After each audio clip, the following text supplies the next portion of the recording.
अस्सलाम वालेकुम नाजरीन। तो कैसे आप? उम्मीद है सब खैरियत से होंगे। तो कहा रहा था, तो आज से हम शुरू करेंगे हिंदी को उर्दू में कैसे लिखेंगे, इस चीज़ों को हम सीखेंगे।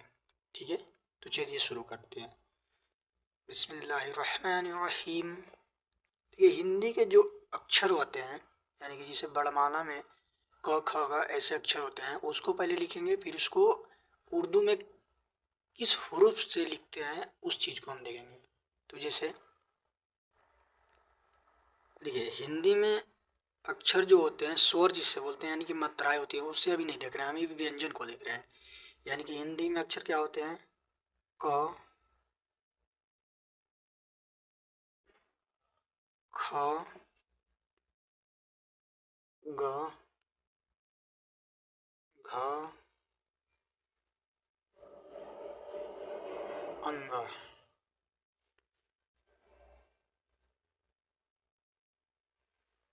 च,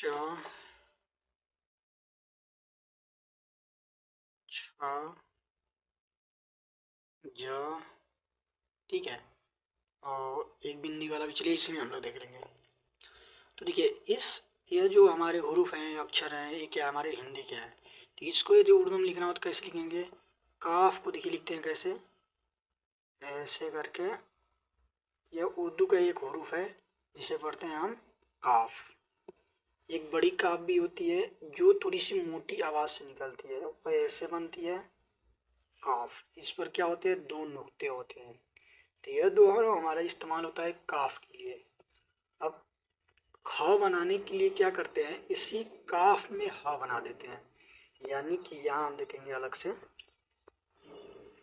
यह हमारा ख हो गया। इसको लिखने के लिए हम क्या करते हैं?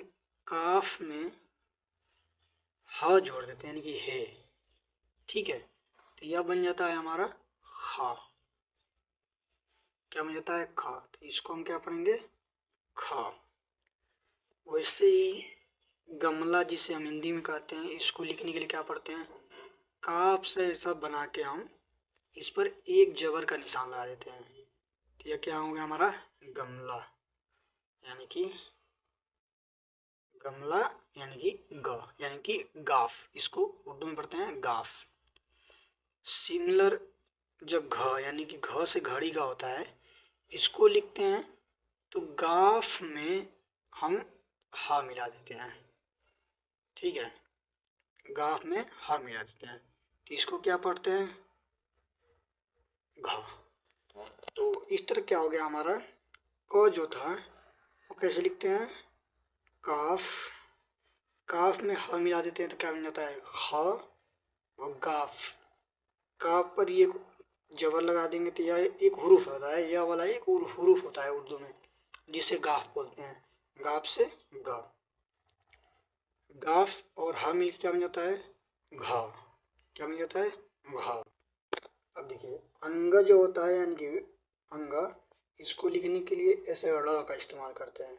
ठीक है, या आप देखे होंगे उर्दू में जब कहीं लिखा होता है पहाड़, पहाड़, तो यहाँ आपको प ऐसे आपको देखने को मिलता होगा। प यानी कि तीन नुक्ता रहता है तो हम क्या पढ़ते हैं? पे। और हे पर अलिफ लगे तो हा। और ऐसे बना के हम क्या बनते हैं? अड़े। तो ये होता है हमारा अड़ा वाला, ये वाला हुरूफ। तो इस तरह जो हुरूफ होते हैं, इसको हम हिंदी में धीरे धीरे लिखना सीखेंगे। तो अभी आज हमने क्या सीखा? क, ख, ग, घ, अंग। यानी कि क को कैसे लेंगे? काफ से। ख को काफ और हे मिला के, यानी कि ये वाला सिंबल ख। गाफ को गमला को गाफ से। घ को गाफ और ह मिला के तो क्या बन जाएगा? घ। अंग को अड़े, यानी कि अड़े से। तो उम्मीद है आपको समझ आएगा। मिलते हैं नेक्स्ट वीडियो में, तब तक के लिए खुदा हाफिज।